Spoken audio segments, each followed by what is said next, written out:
So we are right smack dab in the middle of farmers market season, and I've been loving to go to the farmers market every Saturday morning and pick up any goodies that I can find. And what better way to preserve those goodies than canning? In today's video, I'm going to share with you all of these awesome foods that I was able to use my hot water bath canner to can. And if you are scared of canning, don't be, because you know what? I was once scared of canning too. And if you can follow a recipe, you can definitely do this. I want to empower you to try new things in the kitchen. And so today I'm going to share with you my farmer's market haul, and we're going to go over all of the awesome foods that I canned. All right, so I went to the farmer's market yesterday and got a bunch of fresh produce. So I'm excited to show you guys what I'm going to do with it. But I have some pickling cucumbers. These are going to be made into dill pickles. I've got some tomatoes. We're gonna make salsa with these. Green beans. We're gonna do pickled green beans with these. And then I've got some peppers. I have a recipe for like a hot pepper pickle mix, so we're gonna try that out. I have a bunch of dill. These bigger cucumbers are gonna be made into bread and butter pickles. Then I need a couple of bell peppers for the recipes.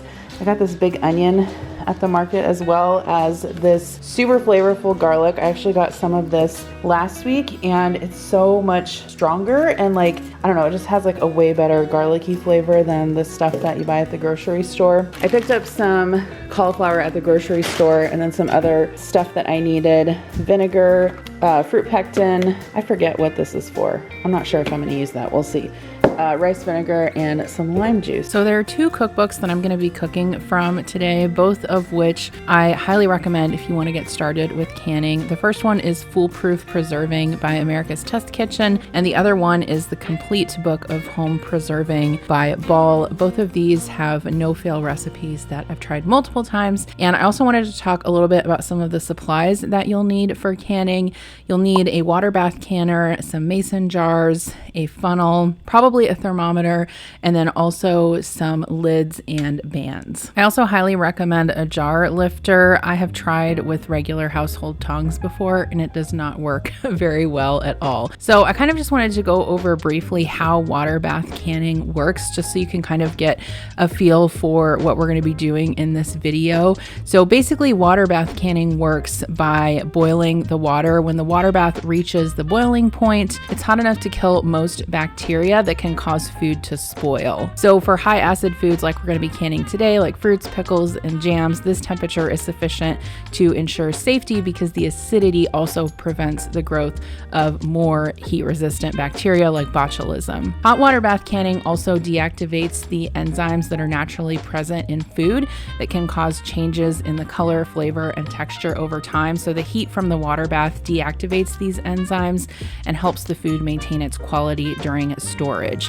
Hot water bath canning also creates a vacuum seal, so as the jars are heated in the hot water, the air inside expands and escapes, and when the jars cool after processing, the remaining air contracts and helps pull the lid down and helps create that vacuum seal. This helps prevent new microorganisms from entering the jar and spoiling the food. So one thing to keep in mind is that water bath canning is only suitable for high acid foods because that acidic environment naturally inhibits the growth of botulism. What we're not going to be talking about in today's video is pressure canning, which is required for low acid foods. Once the jars are sealed with the hot water bath canning method, the jars can be stored at room temperature and the food inside is safe and stable for up to a year or more. So that combination of heat, acidity, and vacuum sealing makes sure that the food stays preserved, helping to retain its flavor and nutritional value over time. I'm gonna start with the green beans first. So this is a pound of green beans, and I'm gonna add a tablespoon of salt to this boiling water. So we just wanna blanch these for a couple minutes in the boiling water, and then I've got an ice bath here to put them in when they're done.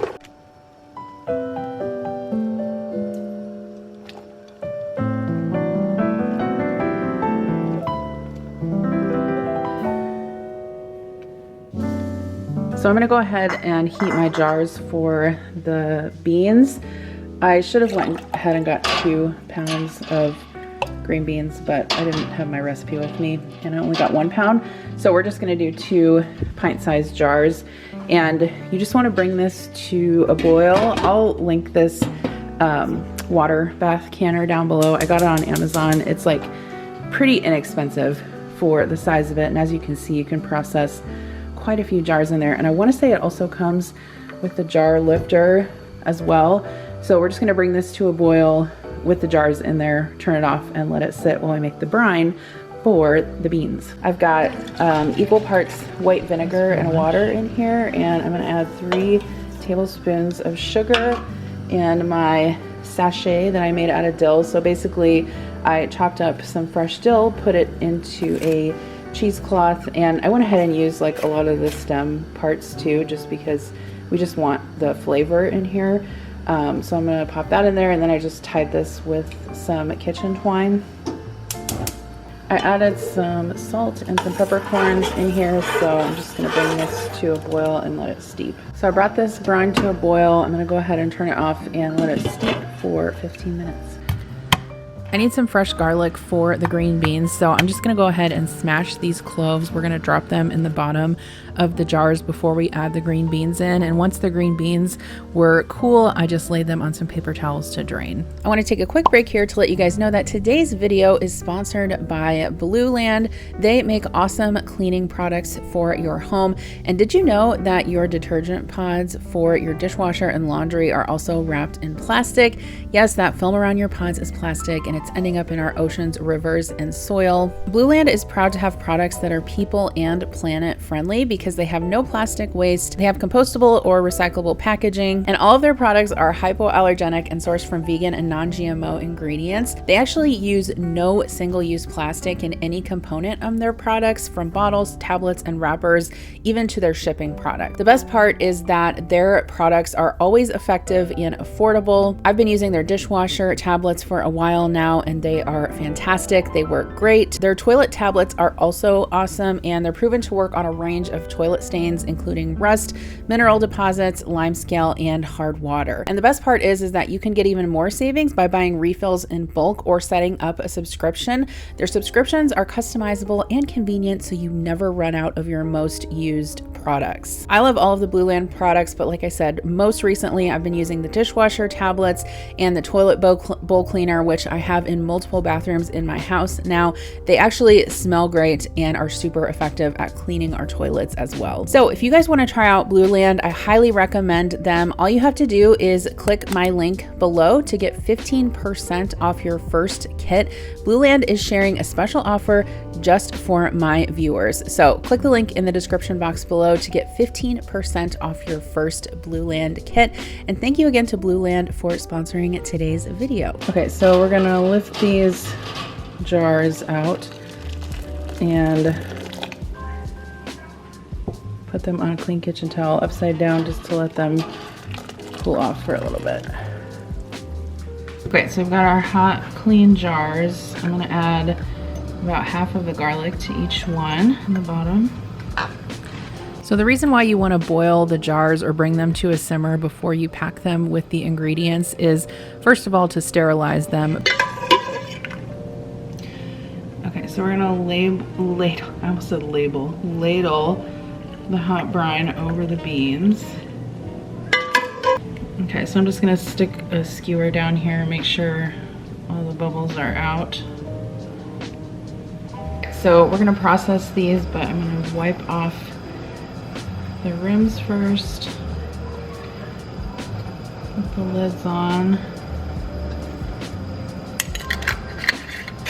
When you're screwing the rims on before you process these, you just want to tighten them what they call finger tight so that air can escape from the jars as you're processing them. Okay, so I'm gonna put the jars back into the boiling water, and then we're gonna process these for about 20 minutes. It depends on your altitude, so you want to follow the recipe directions. All right, so the green beans turned out great, and next time I am definitely going to make a bigger batch.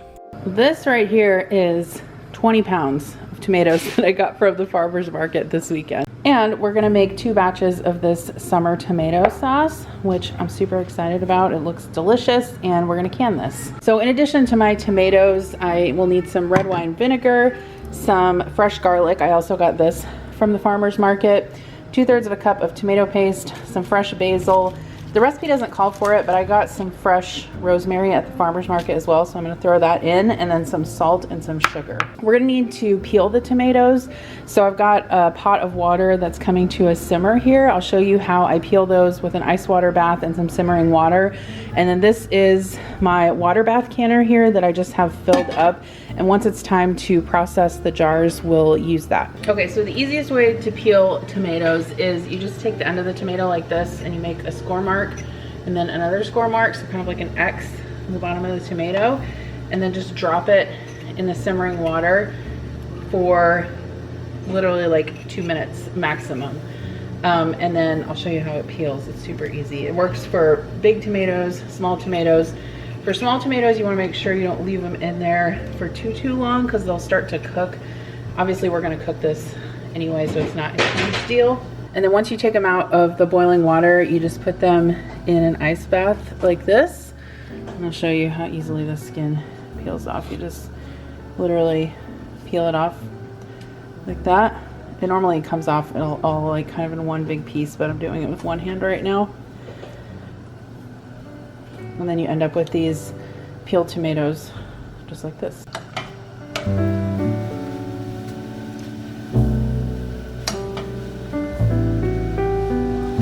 Okay, so after the tomatoes are peeled, all you have to do is cut the core out.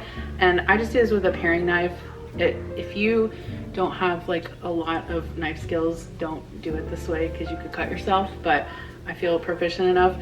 And then you kind of just cut it into like 1.5 inch chunks. It doesn't have to be exact because we're gonna puree this with a blender, but that's what it looks like. Just like chunky tomatoes. So one thing I want to acknowledge about canning tomatoes and tomato sauce and salsa and things like that specifically is that it is a little bit of work. However, I really enjoy doing stuff like this in my kitchen. It's super relaxing and therapeutic for me. And if you have never canned fresh tomatoes or made like a marinara sauce or a salsa or anything out of fresh garden tomatoes, you are definitely missing out. It is so much better than the jarred stuff that you're gonna buy. So basically right now I'm just chopping up the rest of the ingredients that I'm gonna need for the sauce, like my fresh garlic and herbs. I chopped up my rosemary and basil. Okay, so this is probably the biggest pot of potatoes. This is probably the biggest pot of tomatoes I've ever made. This is a huge Cuisinart stock pot. I can link it down below. But basically, I put all of my cubed tomatoes in here. I added my fresh rosemary, fresh basil, some tomato paste, that whole bulb of garlic, and then I'm just adding 2 tablespoons of salt, 2 tablespoons of sugar, and basically I'm just gonna cook this down for about 1.5 hours, 2 hours until it reduces. I'll have to stir it, and then the original recipe says to process this in batches in a blender. I'm not going to need to do that because I have an immersion blender. So as it cooks down, we're just going to use the immersion blender to kind of process it until it's smooth and a little less chunky.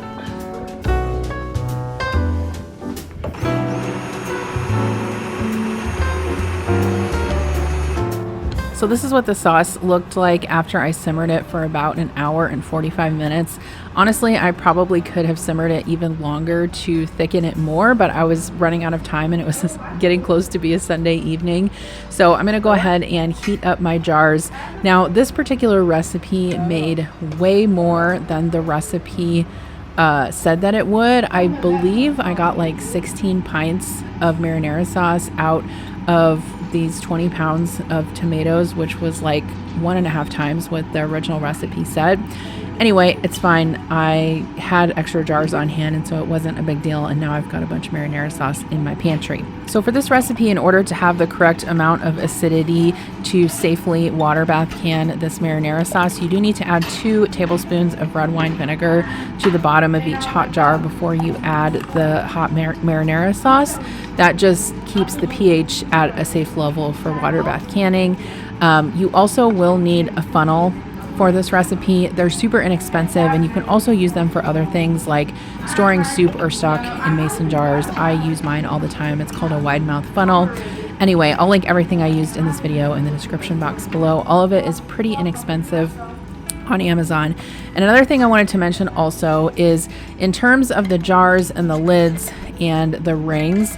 So the jars and the rings you can reuse. However, the lids have a seal on them that you have to use brand new lids every time you can, but you can reuse the jars and the rings. Hope that makes sense. They do have kind of like a seal on them that obviously activates with the boiling water. So in order to be safe about that, you want to buy new ones each time. But this marinara sauce turned out so good. So for the dill pickles, I need to salt these cucumbers and let them sit in the fridge for about 3 hours. I'm making a combination of pickle spears and sliced pickles. So I cut these about a 1/4 inch thick. They're probably not super exact, but that's fine. I'm going to add 2 tablespoons of canning and pickling salt to this bowl and just toss everything together, cover it with plastic wrap, and stick it in the fridge for 3 hours. Since this was such a large batch of cucumbers, I kind of did the salt in layers. So I layered half of the cucumbers, put in half the salt, put the other half of the cucumbers in.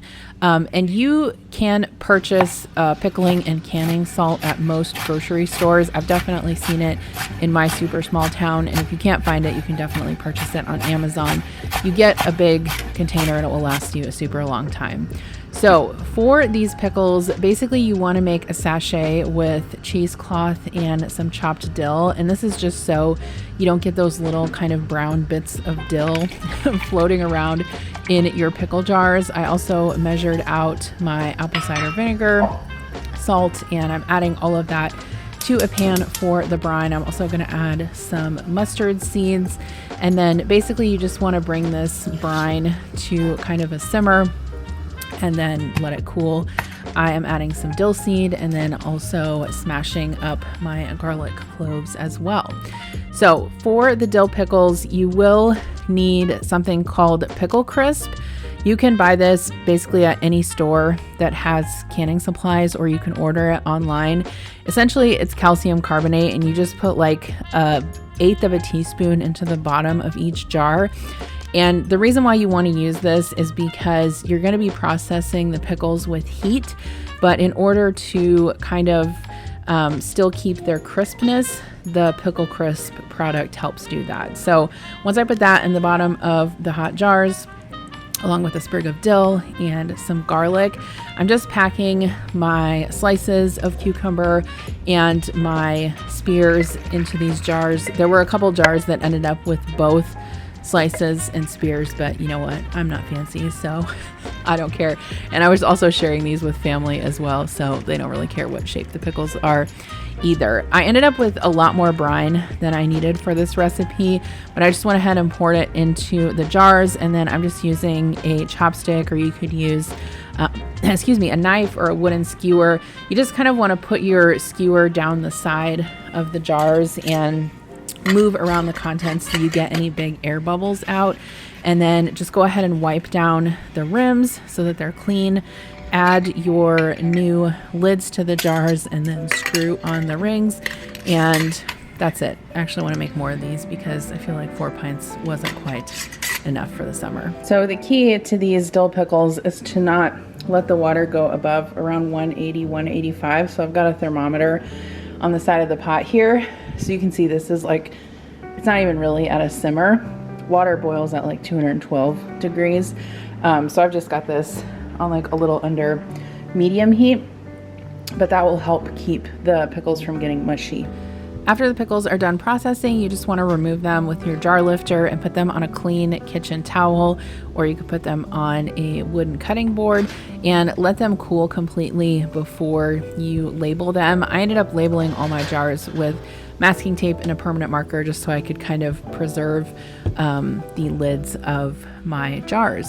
So next up, I'm going to make some jalapeno salsa, and this is a really good recipe. I was sort of kind of nervous about this because this recipe has a lot of jalapenos in it, but I actually tasted some of the salsa last night and it turned out Really good. Not too spicy. I would say it's about a medium salsa, so perfect for me. So I'm taking these Roma tomatoes that I got from the farmer's market, and I'm just scoring an X in the bottom of them and then just putting them in boiling water for about 2 minutes just to loosen those skins up, and then adding them to a cold water ice bath. This is going to make them super easy to peel.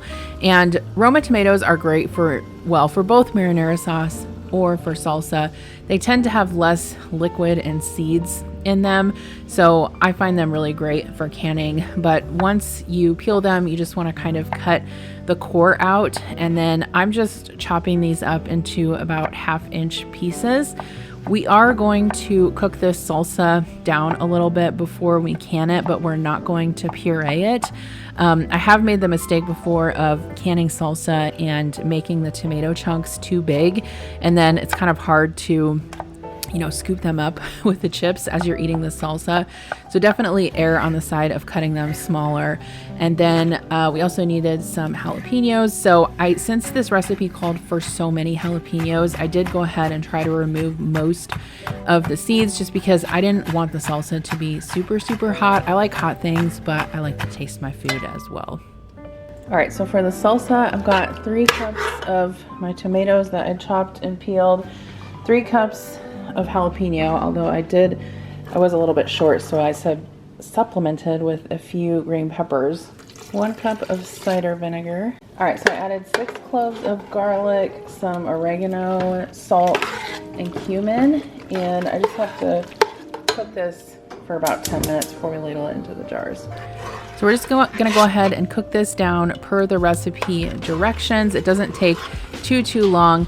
And then I canned this in 8-ounce jars, which I think is the perfect size for some of these smaller batches of canning, especially like salsas and relishes and things like that. So I'm just removing the sanitized jars from the simmering water and then adding my funnel to the top and then just ladling my salsa in. So another important thing I wanted to say is that you also want to leave what they call the correct amount of headspace in the jar.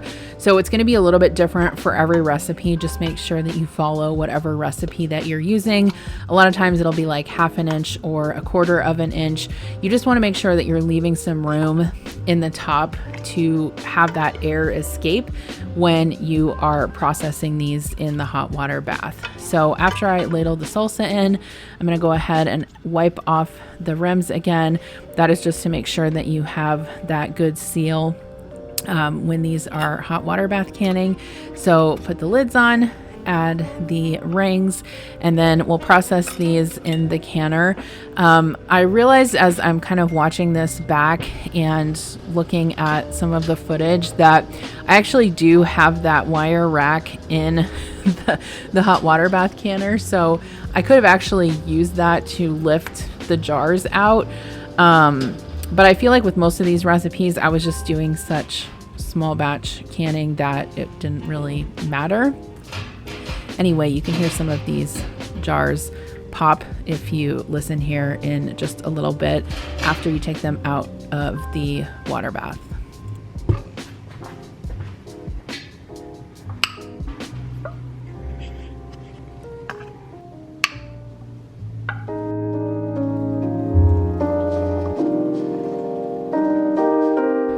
Next up is bread and butter pickles or sweet pickles, and I thought these super large cucumbers that I got from the farmer's market would be perfect for this. So I'm just cutting these into a little bit of thicker slices. I am not taking the skin off of these since I got them at the farmer's market. There's none of that like food wax on them or anything like that. And then this was that huge onion that I grabbed at the farmer's market as well. So I'm just kind of cutting that into medium-sized slices. And then I put that in my big bowl along with the cucumber, some red pepper I'm going to add to there as well. And then just adding that canning and pickling salt. This step, you do want to kind of plan ahead for this because you do need to soak the cucumbers or marinate them or whatever you want to call it in the salt in the fridge for about 3 hours. So definitely plan ahead for that. But this was also a small red pepper that I picked up at the farmer's market as well. I'm going to add that to the cucumbers. Okay, so for the bread and butter pickles, I've got apple cider vinegar in here, 2 cups of sugar and some water, 1 tablespoon of mustard seeds, half a teaspoon of celery seed, 3/4 of a teaspoon of turmeric. So basically we're gonna kind of repeat the same process as we did for the dill pickles for these bread and butter pickles. We're gonna add that pickle crisp to the bottom of the jars and then add our salted veggies in. So again, that's cucumber, bell pepper, and onion. And I'm just kind of packing those in as tightly as I can. As I pour the brine, the hot brine, down over the pickles, I'll again use a wooden skewer, or you could use a knife to get some of the air bubbles out. And what I did find for a lot of these recipes is it did end up making a lot more brine than I needed. So what I did is I just kind of scooped some of those pieces out of the brine, like the mustard seeds and dill seeds and things like that, and added them to the jars just so I wasn't missing any of that flavor when I canned these. So again, I'm gonna wipe the rims off.